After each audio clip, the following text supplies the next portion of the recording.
Hi, neighbor. Welcome to the Anchors of Encouragement podcast. Since I'm just beginning this conversation with you, I wanted to take a few of our first episodes and answer the following question. What are anchors of encouragement? You're going to hear me talking about biblical guidance, self-awareness, and healthy boundaries. These are my three main anchors. These three anchors are supported by the main anchor of the podcast, which is encouragement. These are the core principles of this podcast. In today's episode, let's look at one of these anchors so you can have a better understanding of what it means. Let's dig in. Today we will consider the biblical guidance anchor. Would you like to realize your potential and use the gifts you have been given? Then maybe it's time to ignore the critics.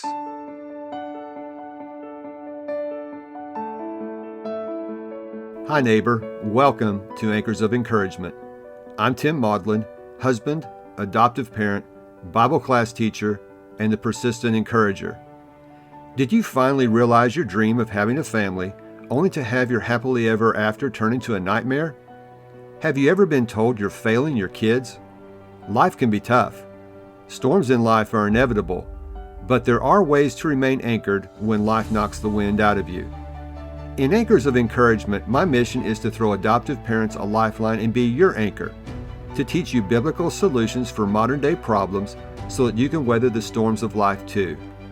If you're ready for real and raw talk that leads to peace beyond comprehension so you not only survive but thrive in life's storms, this podcast is for you. Hope and healing are on the way.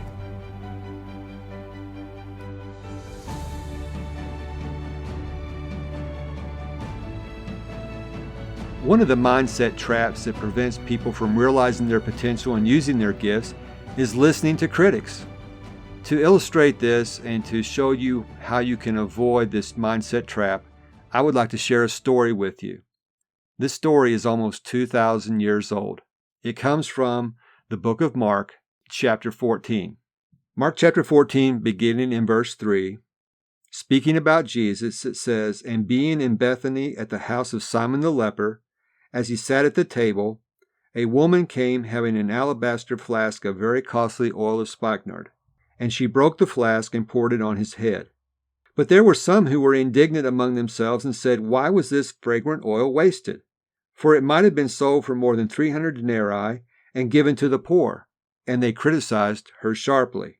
But Jesus said, 'Let her alone. Why do you trouble her? She has done a good work for me. For you have the poor with you always, and whenever you wish, you may do them good. But me you do not have always. She has done what she could. She has come beforehand to anoint my body for burial.'" That's a very short story, but it's a powerful story to illustrate this concept. Here we have a woman who is identified in one of the parallel gospel accounts in John chapter 12 as Mary, the sister of Martha and Lazarus. Mary bought this expensive oil, and what she did was she poured it or anointed it on Jesus' head. And she was criticized for doing this. But Jesus stopped it. Jesus nipped it quickly. He says, "Leave her alone. Why do you trouble her? She has done a good work for me. You can always give money to the poor, but I'm not always going to be around." And so he goes on to praise her for what she did. Now we want to dig a little bit deeper into this and see why you should ignore your critics, because I think this story spells it out. The first reason you should ignore your critics is because critics typically have ulterior motives. It says in verse 5 of Mark 14, "For this might have been sold for more than 300 denarii and given to the poor." That sounds good, but let's look at what one of the other gospel accounts says. John chapter 12. It says in verse 4, "Then one of his disciples, Judas Iscariot, Simon's son, who would betray him, said," okay, and this is Judas, okay, it's already skeptical about Judas. Judas said, "Why was this fragrant oil not sold for 300 denarii and given to the poor?" Again, it sounds good, but then John inserts here what's going on. "This he said, not that he cared for the poor, but because he was a thief and had the money box, and he used to take what was put in it." Judas had an ulterior motive. He wanted that oil to be sold so he could keep the money and then he would steal. Critics are going to have an ulterior motive. It's typically not about you at all. It's something that they've got some weakness, some issue that they have. With Judas, it was greed. He was a thief. The second reason you should ignore your critics is that if you don't, you're being unfair to yourself and others by not using your unique gifts. Think about that. Had Mary listened to the critics here, she would have been unfair to herself and Jesus. She was doing a good thing. So think about that next time people are criticizing you. Don't be unfair to yourself or others.